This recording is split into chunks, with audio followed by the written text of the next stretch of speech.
नमस्कार, स्वागत है आपका। आप देख रहे हैं सी न्यूज भारत। मैं हूं आपके साथ इशिता तिवारी। रुक करते हैं बिहार की खबर की तरफ, जहां बिहार विधानसभा चुनाव में पूर्णिया जिले की हॉट सीट मानी जाने वाली अमौर विधानसभा में शुक्रवार को एआईएमआईएम प्रमुख असदुद्दीन ओवैसी ने विशाल जनसभा को संबोधित किया।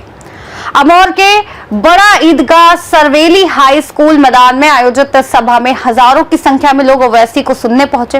ओवैसी ने मंच से सीमांचल के विकास, शिक्षा और रोजगार को लेकर केंद्र और राज्य सरकार पर तीखे प्रहार किए। एआईएमआईएम प्रमुख और हैदराबाद के सांसद असदुद्दीन ओवैसी ने अपने संबोधन की शुरुआत अमौर से पार्टी प्रत्याशी अख्तरुल इमान के समर्थन में लोगों से वोट की अपील के साथ की। उन्होंने कहा कि कब तक हमारे नौजवान बच्चे अमौर छोड़कर दिल्ली, पंजाब, हैदराबाद, हरियाणा या केरल काम की तलाश में जाते रहेंगे। अगर एआईएमआईएम सीमांचल में जीतती है तो यहाँ के बच्चों को मैट्रिक और इंटर में बेहतर शिक्षा दी जाएगी ताकि वे यहीं रहकर विकास का हिस्सा बन सके। सभा के दौरान ओवैसी ने राजनीतिक प्रतिद्वंदियों पर निशाना साधते हुए कहा, सुन लो मोदी, नीतीश, कांग्रेस और राजद वालों, सीमांचल के घर घर में एआईएमआईएम की पतंग पहुंच चुकी है। आपको बता दें कि अमौर विधानसभा से मौजूदा विधायक और एआईएमआईएम के प्रदेश अध्यक्ष अख्तरुल इमान इस बार फिर मैदान में हैं। महागठबंधन की ओर से कांग्रेस के अब्दुल जलील मस्तान और एनडीए की ओर से जदयू की सबा जफर प्रत्याशी हैं। वहीं बायसी विधानसभा से एआईएमआईएम के गुलाम सरवर, राजद के हाजी अब्दुल सुभान और भाजपा के विनोद यादव के बीच त्रिकोणीय मुकाबला है। एआईएमआईएम का दावा है कि पार्टी गरीबों, किसानों, मजदूरों और युवाओं की आवाज बनकर न्याय और समान अवसर की लड़ाई लड़ रही है। मैं आपसे वादा कर रहा हूं कि इनको इंशाअल्लाह ताला इन बच्चों को 12वीं और इंटरमीडिएट भी मुकम्मल मजलिस इत्तेहादुल मुस्लिमीन करवाएगी पूरे सीमांचल में। मैं आपसे वादा कर रहा हूं कि इंटरमीडिएट तालीम मुकम्मल पर नहीं रुकेंगे। हमारा बच्चा साइंटिस्ट बनेगा इंशाअल्लाह ताला, ताकि वो ये देख सके कि आखिर क्या वजह है कि जमीन के नीचे जो पानी है उसमें यूरेनियम आर्सेनिक क्यों आ रहा है। हमारी बेटियां डॉक्टर बनेगी ताकि ये जो मां और बहनें कैंसर का शिकार हो रही है उनका इलाज हो सके। हमारे सीमांचल के बेटे इंजीनियर बनेंगे ताकि वो ऐसा पुल बनाएंगे जो मोदी और नीतीश राजद जो बनाए वो पुल पानी में बैठ जाते। सीमांचल का बेटा इंजीनियर बनेगा और ऐसा पुल बनाएगा कि सुबह क़यामत तक वो पुल कायम रहेगा। ये हम आपसे वादा करके जा रहे हैं। मैं आपसे सिर्फ यही अपील कर रहा हूं, एक तूफान की तरह उठ जाओ, एक सैलाब की तरह उठ जाओ और बता दो इन बातिल ताकतों को कि असलियत का शिकार नहीं होंगे।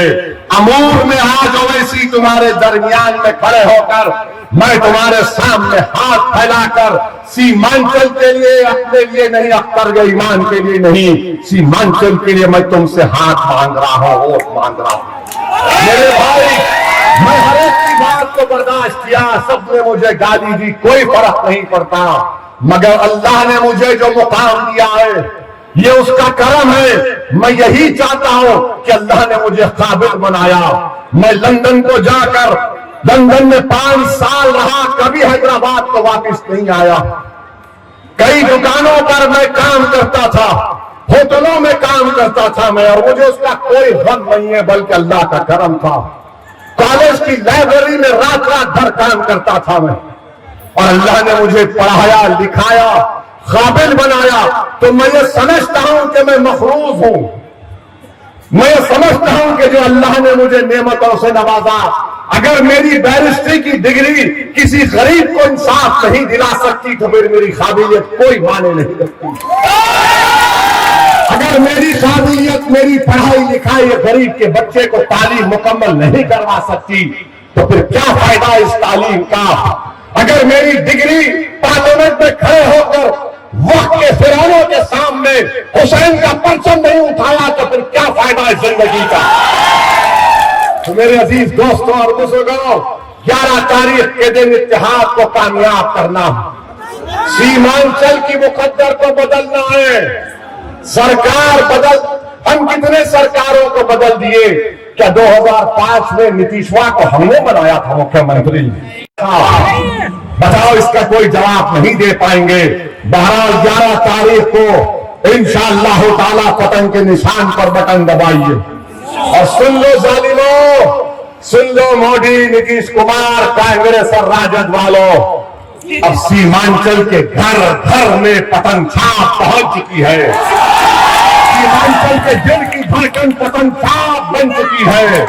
अब सीमांचल का बच्चा बच्चा कह रहा है कि मैं ओवैसी से बड़ा लीडर बनूंगा इंशाअल्लाह। सीमांचल की बेटियां कह रही है कि ओवैसी से बेहतर हम डॉक्टर, इंजीनियर बनेंगे, लीडर बनेंगे और बनेंगे इंशाअल्लाह ताला। मेरी अल्लाह से दुआ है कि मेरी आंख बंद होने से पहले अल्लाह मुझे इन तमाम चीजों को दिखा दे। और याद रखो सबा जफर मस्तान साहब, तुमने यहाँ की अमूर की जनता को बेचैन कर दिया, मैं तुम्हारे चैन को गारत करूंगा इंशाअल्लाह। हम उस वक्त तक चैन से नहीं बैठेंगे जब तक सीमांचल से इंसाफ नहीं होगा।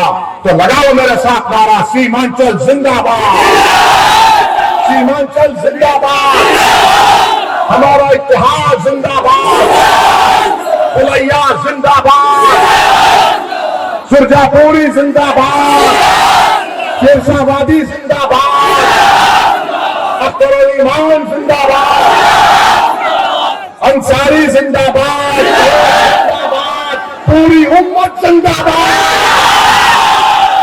तो 11 तारीख को बटन पर बटन दबेगा। और हमारे भाई ने हमसे पूछा, आपसे पूछ ले, किरण शाह, किरण शाह दुआ करी है, वोट दी है। पतन साहब वोट पड़ेगा ना मेरे भाई?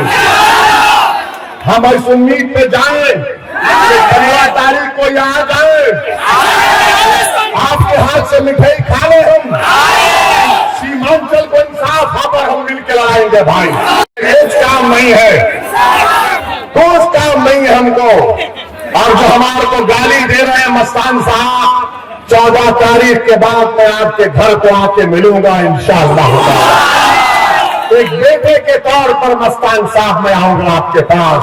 हम आपको भी दावत दे रहे मस्तान साहब, आप, अल्लाह आपको सेहत दे, आप आ जाइए सीमांचल के बच्चों के लिए मजलिस में शामिल हो जाइए।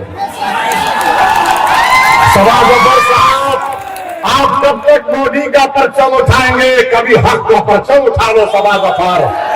आओ सबा जफर, तुम छोड़कर आ जाओ मोदी को, ये गुनाहगार तुमको अपने गोद में उठाने को तैयार। तो मेरे अजीज दोस्तों और बुजुर्गों, मजलिस को कामयाब करिए, हमको एक और 2 जगह पर जाना है। अस्सलाम वालेकुम व रहमतुल्लाहि व बरकातहू। पूर्णिया से सी न्यूज संवाददाता शाह अनवर की रिपोर्ट। देखा जाए तो पूर्णिया के सीमांचल क्षेत्र में एआईएमआईएम की ये जनसभा चुनावी माहौल को गरमा गई है। ओवैसी के तीखे हमले और विकास के वादों ने इस सीट पर मुकाबले को और दिलचस्प बना दिया है। अब देखना होगा कि सीमांचल का मतदाता इस चुनाव में किसके विकास मॉडल पर भरोसा जताता है। इस खास रिपोर्ट में फिलहाल इतना ही। देश और दुनिया की तमाम बड़ी जानकारियों के लिए देखते रहिए सी न्यूज भारत।